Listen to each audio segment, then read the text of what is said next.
The Iran-Israel war continues to escalate, so here are some of the top developments.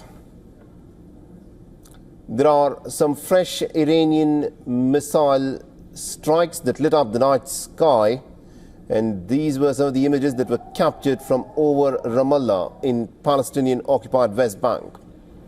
The Israeli air defense systems managed to intercept some of the Iranian ballistic missiles that were fired at Israel, while others managed to get through.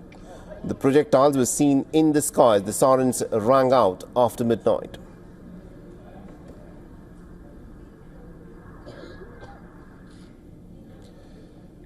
Iran's Foreign Minister Sayyid Abbas Araghchi has issued a fresh statement amidst the war with Israel, saying that Iran solely acts in self-defense and that this war was started by Israel. Now, Araghchi has also denied Trump's claim of seeking nuclear weapons, pointing to the fact that only Israel boasts of nuclear weapons in the Middle East. Now, Abbas Araghchi further added that Iran is committed to diplomacy, but with the exception of Israel.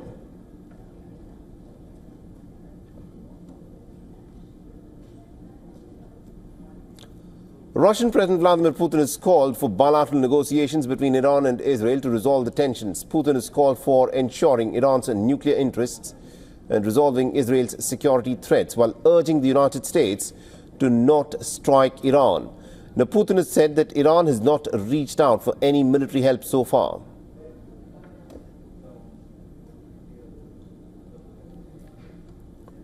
North Korea has slammed the Israeli attacks on Iran and has warned the United States and the European powers against fanning up the flames of war. This is according to a foreign ministry spokesperson. North Korea has now expressed some serious concerns over Israel's military attacks and has resolutely denounced it, adding that Israel's killing of civilians is an unpardonable crime against humanity.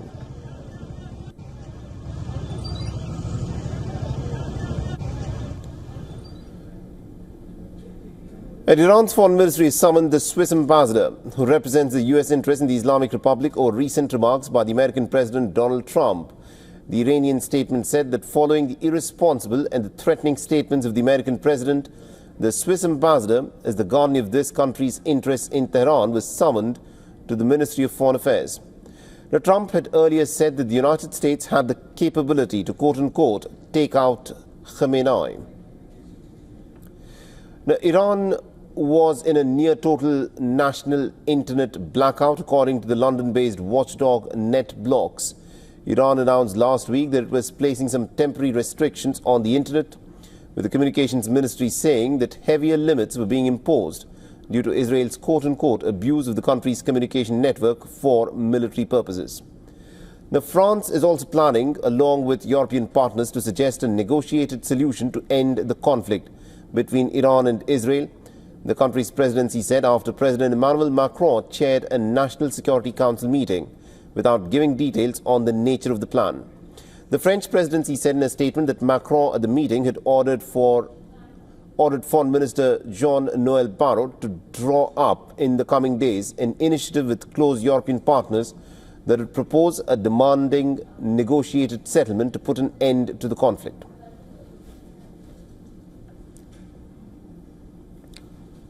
The Israeli Prime Minister Netanyahu has thanked the American President Donald Trump for standing by Israel and for the support that the United States has been offering in defending the Israeli skies.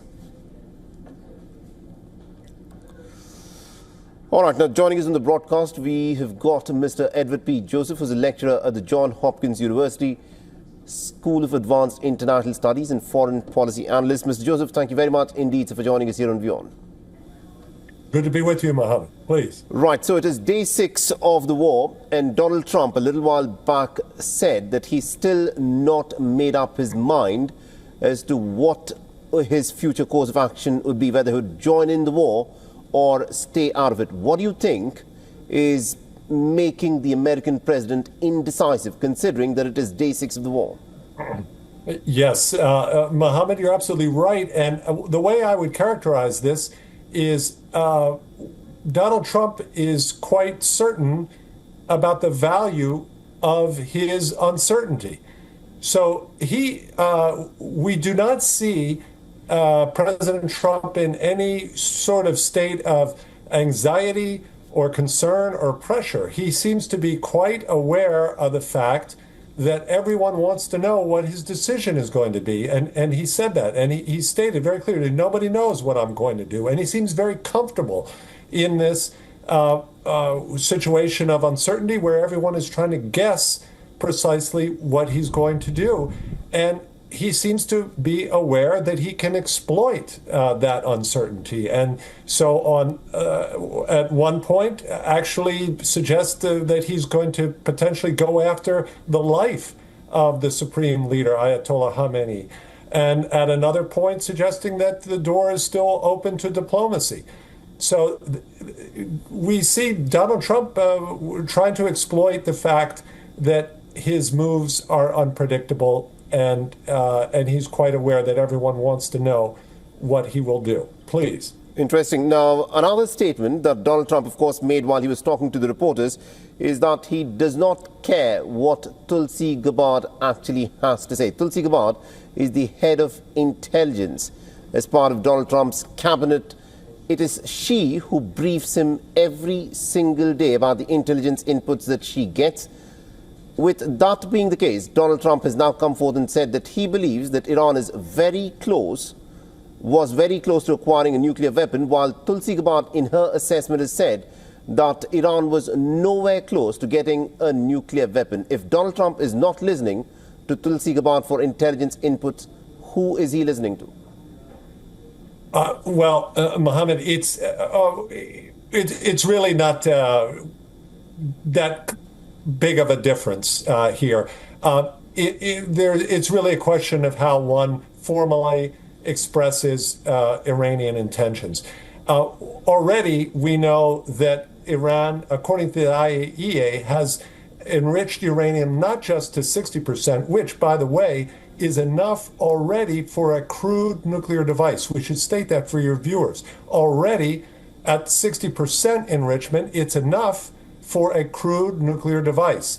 There are reports by the IAEA that at the Fordo enrichment plant, which is at the center of the focus right now, this is the plant that's buried beneath the ground in the mountain, at which the U.S. has the capacity to hit with this massive bomb, that it's apparently up to 80% or even over 80%, which is approaching, of course, the 90% threshold that most people consider that most nuclear weapons would need to attain.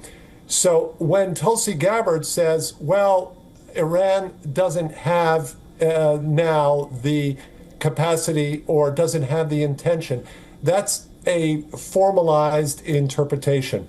But at the same time, one can also express the same interpretation of Iranian intentions and Iranian capacity as having, in fact, both the intention and the capacity to have a nuclear weapon. So it's more a question of how one wants to express the facts. The facts are very clear. Right. The IAEA has just recently criticized Iran in a very clear statement and very important one about its intentions and its activities. Please. All right, fair point. My final question to you is a military one. This is based on a report that has appeared in the Wall Street Journal, which is now saying that the Israeli interceptors that they've been using for intercepting the Iranian ballistic missiles, they are clearly depleting. At the max, they say that this is a war that the Israelis can fight for the next 10 or maybe 12 days, considering the number of interceptors that they've got, and also the American capability to replenish these depleting Israeli interceptors, they say, is pretty low. In your assessment, how do you think Netanyahu would be looking at the possibility that Donald Trump at this moment is looking uncertain, and if this war continues to drag on for the next 7-10 days, then he may run out of interceptors? Mohammed, correct. And I've seen that same report that says these Arrow interceptors, that, of course, that there's a finite limit on the amount that Israel has and that its stocks are running low. We have to, of course, compare that to the fact that Iran's missile capacity. Its stockpile of missiles and equally important missile launchers is also running low.